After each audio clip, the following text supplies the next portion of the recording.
La thématique ville et communauté durable est l'objectif 11 des 17 objectifs du développement durable adoptés par les Nations Unies en 2015. Il y a donc quelques 10 ans que les nations du monde ont convenu de faire en sorte que les villes soient résilientes et durables. Mais qu'en est-il de la République démocratique du Congo et plus particulièrement la ville-province de Kinshasa? Mesdames et messieurs, bonjour et bienvenue dans cette tranche écologique Objectif Vert.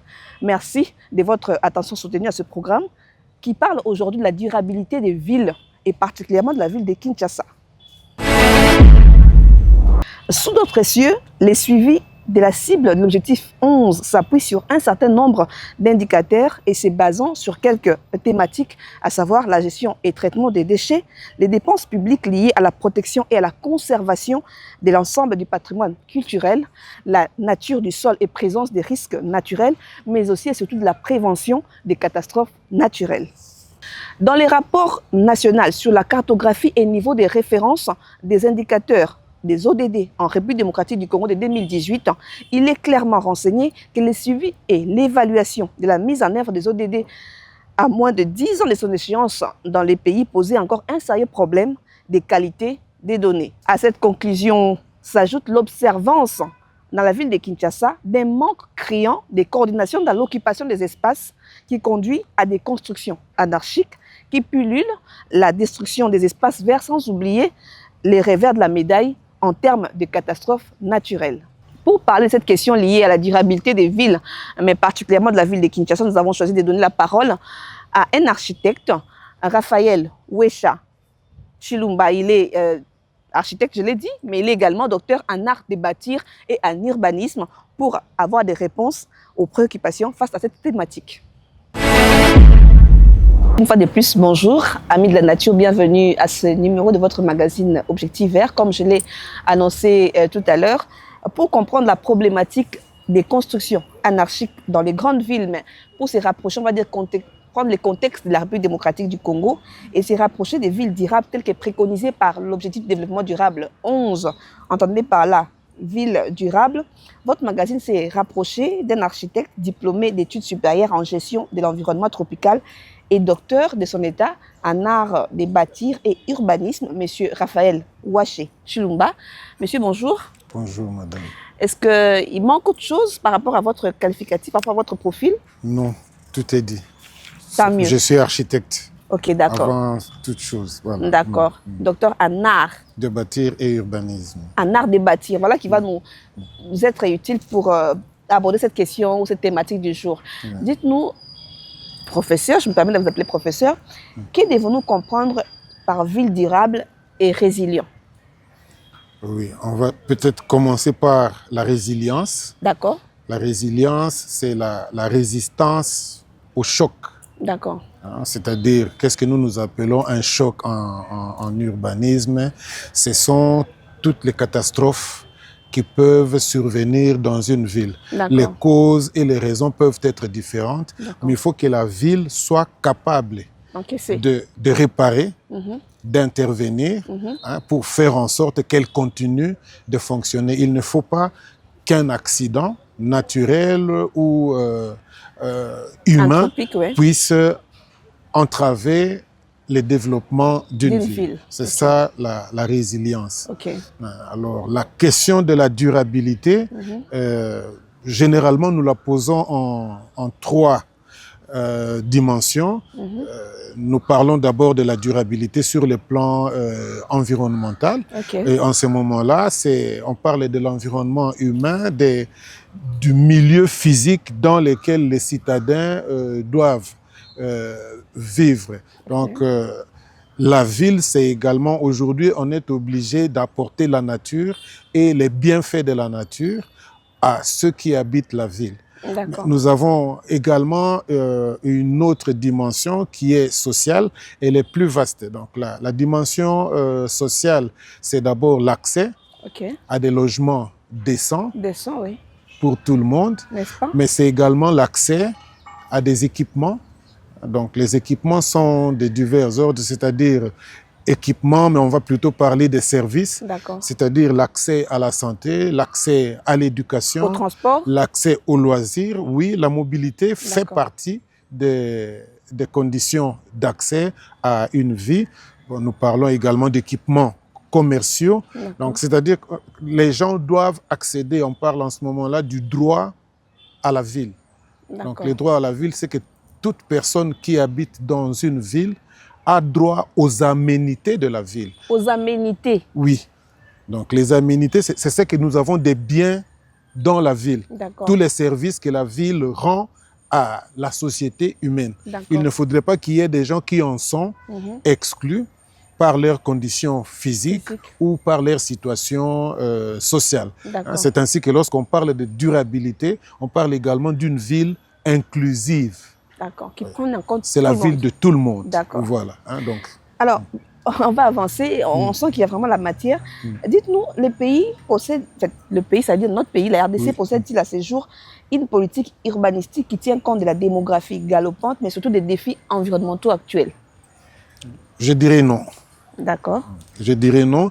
Déjà, parler du pays, surtout pour un pays comme le nôtre, c'est assez difficile. Le pays est très vaste. Donc, on va plutôt parler, même au niveau du pays, d'un schéma. D'accord. Tout simplement. Donc, ce sont des orientations pour l'ensemble du territoire, une politique urbaine nationale qui devrait être portée par le gouvernement central. Et si on descend au niveau de la ville, une ville comme Kinshasa également, on partirait ou on part d'un schéma, mais on part surtout des situations locales qui devraient nous donner soit ce que l'on appelle des plans particuliers d'aménagement ou encore on va parler des plans locaux d'urbanisme. Mais ce sont des documents de planification. Donc un document de planification, c'est-à-dire qu'il est appelé à être exécuté, donc à être financé. Et il est appelé à être réalisé suivant une durée, une période bien précise. Donc une programmation en fait. C'est une programmation, mais dans un temps précis. Parce que la programmation que l'on fait de Kinshasa en 1950, ce n'est pas celle qu'on en ferait en 1960. Ce n'est pas, et donc vous pouvez avoir un plan vieux de 50 ans, il est vétuste.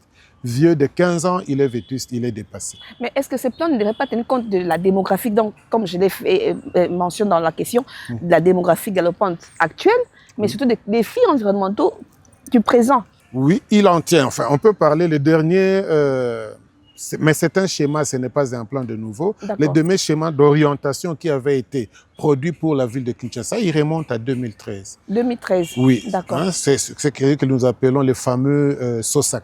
D'accord. Les schémas d'orientation stratégique pour l'aménagement de la ville de Kinshasa. Donc la ville étant grande, il devait être accompagné de toute une série de plans particuliers pour être exécutés. Mais quand on parle d'un plan, ce sont des solutions qui ont un coût financier, un coût technique, un coût social et qui demande l'implication, on va dire, d'un nombre très important d'acteurs, pour ne pas dire l'implication de l'ensemble de la population de la ville de Kinshasa.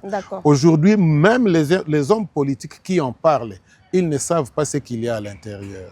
Et donc, quand on a un schéma ou un plan local, une planification, la planification est faite sur base d'un état des lieux.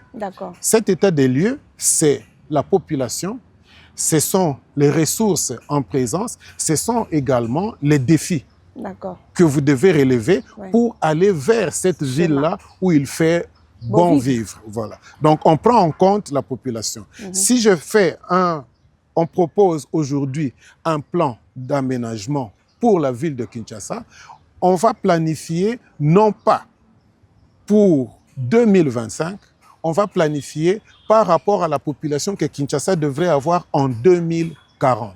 Ok. Non. 10 ans plus tôt, 20 ans plus tôt. 10, 15 ans plus tard. Donc on fait. Plus tard. Oui, on va donner l'exemple. Le fameux SOSAC dont on parle, c'est à l'époque du gouverneur Kumbuta, donc le premier gouverneur élu de la ville de Kinshasa après donc, la décentralisation. Et eux, ils avaient un projet, avant même d'être élus, c'était Kinshasa Horizon 2020. Donc 2007, mais une planification qui avait pour horizon 2020. Okay. Donc, on va prendre alors quelle est la population de Kinshasa, quelle sera la population de Kinshasa en 2020, hein, et quelle seront l'ampleur de ce qu'on a comme déficit en 2020. Okay. Mais la ville n'avait pas assez de moyens et la France s'est proposée pour financer ce schéma. Oui. Mais comme vous savez, la coopération, cela a pris du temps. Et ensuite, la France a, je pense à l'époque, mobilisé 500 000 euros, okay. ce qui a permis à la ville de produire le SOSAC. Mais okay. Ceux qui avaient... Produire les documents seulement. Produire les documents seulement. Je pense que le minimum que demandaient ces documents, c'était 15 milliards de dollars à raison de 3 milliards par an pour qu'en ayant 5 ans, on puisse résorber un certain problème, nombre de problèmes qui rencontraient la ville de Kinshasa. Ah, donc. Mais est-ce que ce schéma est connu aujourd'hui? Est-ce qu'il est à la portée de tous? Est-ce qu'il peut être consulté? Je pense oui, il peut être consulté. La question, c'est que déjà, nous sommes allergiques à la lecture, donc très peu de gens le consultent pour en connaître, mais il est dépassé, okay. Parce que 2013, nous sommes en 2025, donc les données de base, vous parlez de l'accroissement. Kinshasa, c'est à peu près 1,5 million d'habitants qui s'ajoutent chaque année. Alors, quand vous attendez 10 ans, donc cela veut dire que ce que vous avez... Caduques. Oui. Hein? Mais dites-nous, on décrit aujourd'hui, c'est vrai, au regard de ce que vous avez peint comme tableau tout à l'heure, on décrit souvent les constructions anarchiques. Aujourd'hui à Kinshasa, qu'est-ce qu'on doit comprendre par construction anarchique? Mais ces constructions anarchiques, c'est elles qui accentuent les catastrophes naturelles ou elles en sont la conséquence? Oui, en fait, ici, ce sont surtout les gens qui sont dans les administrations qui ont certaines dénominations. Mais en fait, les constructions anarchiques, il y en a partout. D'accord. Il y en a à la Gombe. Donc, une construction est dite anarchique dès lors qu'elle n'a pas suivi la procédure légale pour aller de la conception à sa réalisation. D'accord. Et on peut donc considérer peut-être que la moitié des habitations ou des édifices qui sont à Kinshasa sont anarchiques. Même ceux publics, oui. Okay. Mais surtout par rapport à la ville durable dont vous avez parlé, nous on parlerait plutôt de construction précaire. D'accord. Hein, où on utiliserait les termes de taudis.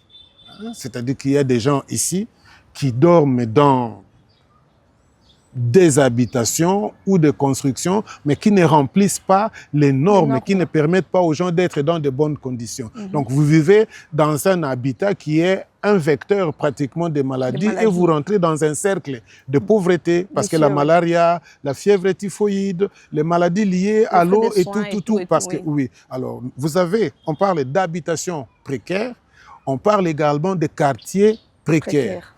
Donc, les quartiers précaires, pourquoi? Kinshasa, depuis la colonisation, est effectivement caractérisé par cet accroissement qui est toujours au-delà de l'offre en logement de la ville. Okay. Donc, la population est toujours donc les loyers sont toujours... Enfin, il y a une surenchère sur les loyers et sur les fonciers, ce qui fait que le plus faible, on va d'abord dire, ils sont renvoyés à la périphérie, ils sont renvoyés vers des quartiers précaires. Okay. Et ils sont dans des quartiers précaires avec des constructions précaires. Donc, ils sont premièrement victimes de leur situation sociale, mais en outre, ce sont ces quartiers précaires qui, la plupart du temps, sont les premières victimes. Ce sont les conséquences. Ce ne sont pas les quartiers précaires qui sont à la base de ce que nous vivons. Ouais. Non. Non, au contraire, ce sont juste des quartiers qui ne résistent pas. Ils ne sont pas résilients. Non. Okay. Et alors, mais maintenant on dit, parce que nous avons parlé de la résilience, nous avons aujourd'hui les changements climatiques, c'est une évidence, et nous les connaissons. Nous avons la remontée des eaux, mais il y a également les actes que nous-mêmes nous posons dans la ville. Okay. Vous prenez Kingabwa, vous allez prendre le quartier bourgeois qui a été construit là-bas, c'est... Bourgeois, les quartiers bourgeois. Oui, au niveau du quartier, enfin, donc un quartier de haut standing. Ok, ok, je vois. Ce qu'on appelle maintenant Cité du Fleuve. La Cité du Fleuve. La Cité du Fleuve est construite par des gens qui ont des moyens et ils ont voulu relever un défi, c'est celui des inondations. De repousser les eaux du fleuve. Oui, ils ont relevé le niveau de leur cité par rapport aux quartiers environnants.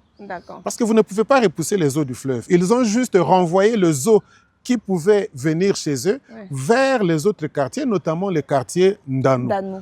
Et donc, vous avez les conséquences aujourd'hui. Chaque fois qu'il pleut, vous avez la hauteur de l'eau qui multiplie.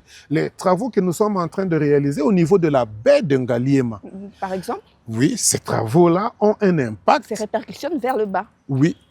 Vous avez des quartiers qui ne connaissaient pas auparavant. C'est pour cela qu'on dit les catastrophes, elles ne sont pas toujours naturelles. Donc notre manière d'aménager, de transformer, de nous approprier la ville peut elle-même être à la base de ce que nous rencontrons. Donc finalement, ces constructions, même si vous ne voulez pas qu'on parle du terme anarchique, ces constructions qui peuvent être précaires seraient à la base justement des catastrophes qui sont vécues dans la ville de Kinshasa. Non, les constructions, oui, donc on va dire, parce que les constructions que nous considérons comme étant précaires, ce sont les constructions qui ne sont pas réalisées suivant les normes de construction. Donc une construction anarchique peut ne pas être précaire.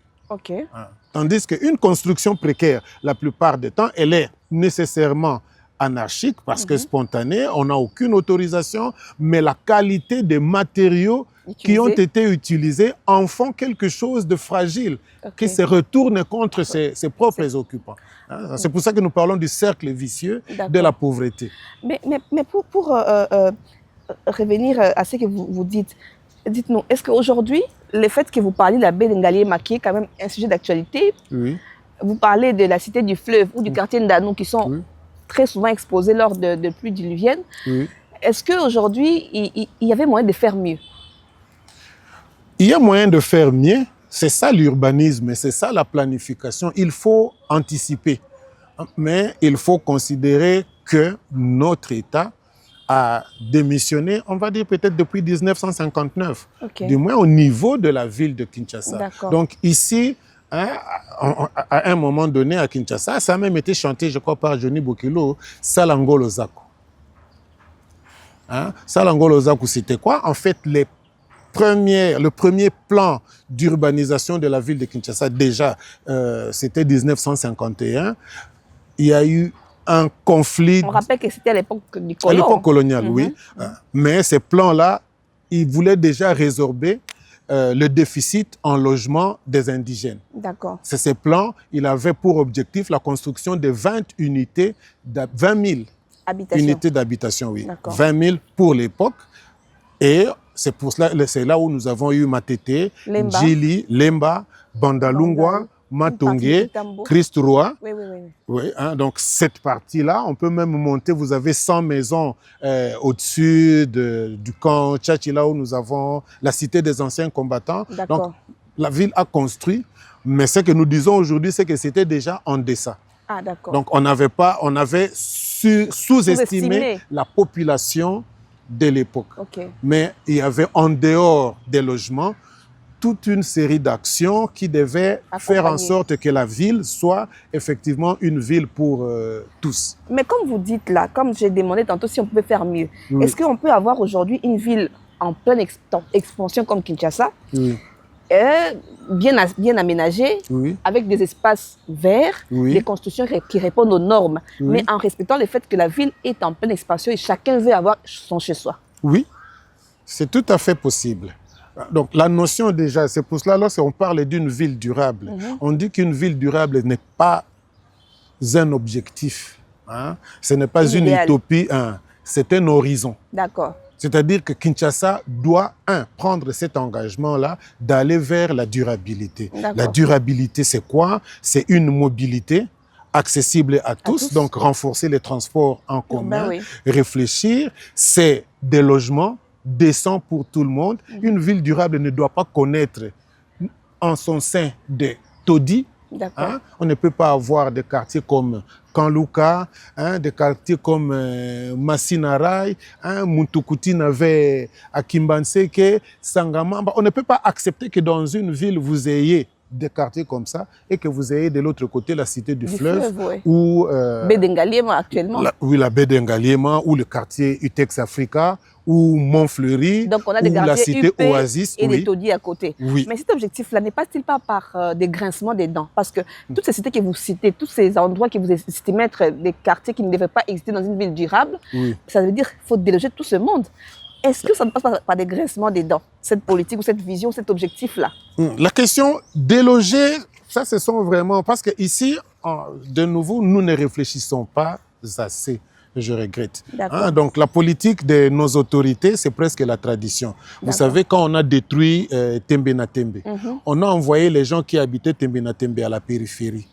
À cette époque-là, la périphérie, c'était à Kingasani, Pascal. Si vous allez du côté de la route Mokali, on avait construit, je crois, 1 kilomètre de route. Il y a une rivière là-bas et on les a jetés là-bas. Quand il y a eu les premières inondations de Makelele, on les a envoyés à Mpassa. Pour loger. On les a envoyés dans un désert, sous le soleil. En passant, ils sont partis, ils ont fait, je ne sais pas, 1 mois, 2 mois, et ensuite, ils sont tous revenus. Oui. Il y a eu encore les inondations de Makelele tout au début des années 2000. Je pense que jusqu'à aujourd'hui, on ne leur a pas trouvé de l'espace. Mais maintenant, on veut aller les jeter, c'est déjà ça le terme, hein. On veut aller le jeter à Maluku. Donc Maluku, c'est à plus de 80 km du centre des affaires. Mais c'est Kinshasa. Ah, mais Kinshasa, c'est jusque 165 km. Hein. Vous devez aller jusqu'à Mongata. Et en termes de durabilité, il faut vraiment réfléchir. Mais une ville qui s'étire sur une longueur comme celle-là ne peut pas être considérée comme durable. Il faut maintenant trouver des stratégies de développement et d'aménagement qui correspondent. Et vous aviez raison de dire depuis le début que la durabilité, ce n'est pas rapport aux réalités de la ville de Kinshasa. Donc il faut vraiment d'abord aller vers les gens qui sont à Kanluka et réfléchir avec eux sur comment amener ces quartiers-là de la pauvreté vers le développement, de la précarité vers le bien-être. Qu'est-ce qui est possible? Avec eux. Avec eux. Ensemble avec les techniciens. En prenant en compte les réalités socio-économiques et en prenant en compte les réalités fonctionnelles de la ville de Kinshasa. Et en tenant compte des aspects environnementaux. Cela va de soi. Donc, tant que ce n'est pas environnemental, ce n'est pas durable. D'accord. Mais aujourd'hui, d'aucuns estiment que la ville est asphyxiée en raison de la promiscuité. Mais qu'est-ce qui explique finalement, du point de vue géographique ou du point de vue sociologique, si vous voulez, l'afflux des personnes vivant dans les espaces verts, dans les provinces, comme on dit, il paraît que dans les provinces c'est vert, ils viennent tous à Kinshasa. Qu'est-ce qui expliquerait ça? Pourquoi ils viennent tous ici alors que là-bas ils seraient entre guillemets mieux? Oui. Mais on a parlé de vous en aparté de la ville de Kananga. Aujourd'hui, il y a 2 villes, c'est Kananga et Kisangani, qui gardent encore la structure originelle de la ville, celle que le colonisateur a laissée. Pourquoi? Parce que ce ne sont pas des villes qui ont connu un accroissement démographique aussi important que les autres villes. Mais ce sont malheureusement les villes qui, sur le plan économique, ont connu plutôt un déclin depuis l'indépendance, ce qui fait qu'ils ne peuvent pas retenir leur population. Les gens sont toujours appelés à migrer vers Kinshasa, oui, où il y a de l'espoir, d'une offre d'emploi, d'une possibilité de pouvoir se prendre en charge. Parce qu'à l'intérieur, il n'y a plus rien. Même les activités qui étaient organisées à l'époque coloniale, il n'y en a plus. Donc les gens ne gagnent pas de l'argent à l'intérieur. À l'intérieur, vous parlez de l'intérieur de Kananga, de Kisangani ou de l'intérieur partout en RDC? Partout en RDC. Il n'y a que là où on trouve le minerai, où les gens se débrouillent. Mais partout où l'activité agricole, c'était la première source de revenus de la RDC, l'activité agricole est en total déclin. La RDC ne connaît plus le coton. Je pense que vous n'en avez jamais vu. Non. Nous en avons vu. La LDV ne connaît plus le cacao, ne connaît plus le caoutchouc, ne connaît plus le café, alors qu'il était parmi les plus importants producteurs en Afrique. Mais c'était également des activités qui fixaient, qui cristallisaient les communautés et qui permettaient le développement des villes. Maintenant qu'il n'y a plus rien, on comprend qu'il y a l'attrait de Kinshasa.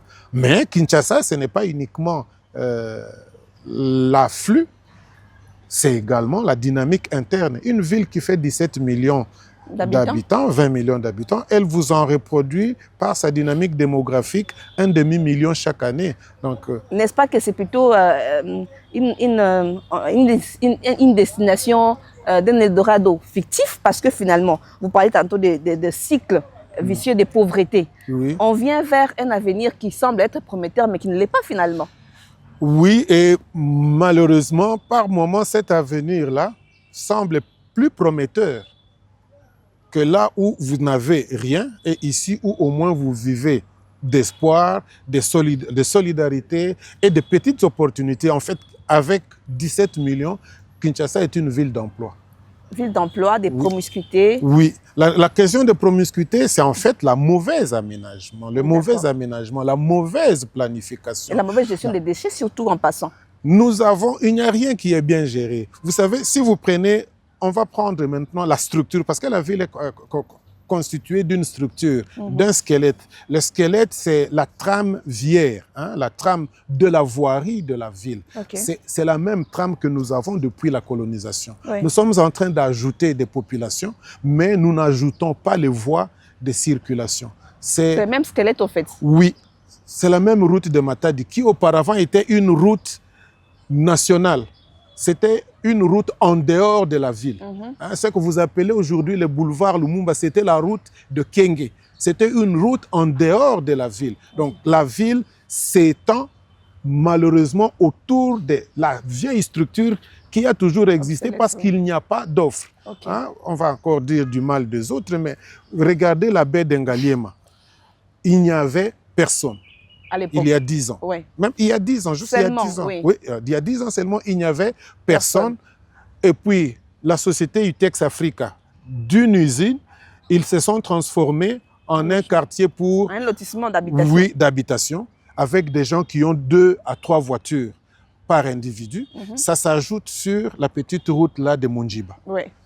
Et sans compter les extensions, qu'il y a Brikine, Pompage, CPA, Mboudi. Quartier Snell, Mboudi. Donc vous avez une pression, c'est comme une artère sanguine qui maintenant n'est plus en mesure de pomper assez de sang pour atteindre. Elle est étranglée par l'artère est étroite et la quantité de sang est trop importante. Le flux est important. Oui, l'AVC de Kinshasa, ce serait ça. On ne peut pas développer une ville sans développer sa trame viaire. Et aujourd'hui, la trame viaire, puisque nous parlons espace vert, nous l'accompagnons d'une trame verte et d'une trame bleue. Kinshasa, c'est une ville bleue. Oui, en raison du fleuve. Non, pas seulement le fleuve, nous avons des rivières. Oui, en raison de son hydrographie, oui. Oui, son hydrographie. Vous allez commencer déjà même à la frontière avec la province du Bandundu. Nous avons le Kwango, nous avons la Lufimi, la Limbimi, nous avons Maïndombe, nous avons Nsele, Tchwenge, Mokali, Mango, Njili, Kalamu, Makelele, Mampenza, c'est une ville bleue, oui. Binza, on a un nombre important de rivières qui auraient pu... C'est vraiment une opportunité pour en faire également une ville de rivières. Et aujourd'hui, on ne peut pas concevoir une ville comme étant... Ce n'est pas seulement le bitume qui fait la ville, c'est ce que nous appelons la trame viaire, c'est cette végétation que nous avons à côté de nous, qui nous permet d'être en bonne santé. Les bienfaits de ces espaces sont énormes. On peut en faire une liste, on peut même en faire un coût. Et il faut que les villes aillent justement vers ce que nous appelons la végétalisation pour qu'il y ait des espaces verts pour sa population, parce qu'ils sont importants. Et donc tous ces atouts-là que vous venez d'énumérer devraient être mis à profit pour faire de Kinshasa cette ville attractive et durable que nous voulons, à laquelle nous aspirons en fait. Oui. Mais regardez, il y a quelqu'un, je ne sais pas, moi je crois que c'est un fou alors, le professeur Kalama, parce que ce qu'il fait semble être à l'encontre de ce que font tous les autres. C'est le directeur général de l'académie. Oui, n'est-ce pas? Oui. Regardez comment c'est aménagé cet espace-là. Oui. J'avais vu, enfin il y a quelques temps, 20 ans, 15 ans, il y a un ministre qui avait fait, un premier ministre, qui avait aménagé la place des braconniers et qui en avait fait... Mais le problème, c'est que la ville durable, c'est ça.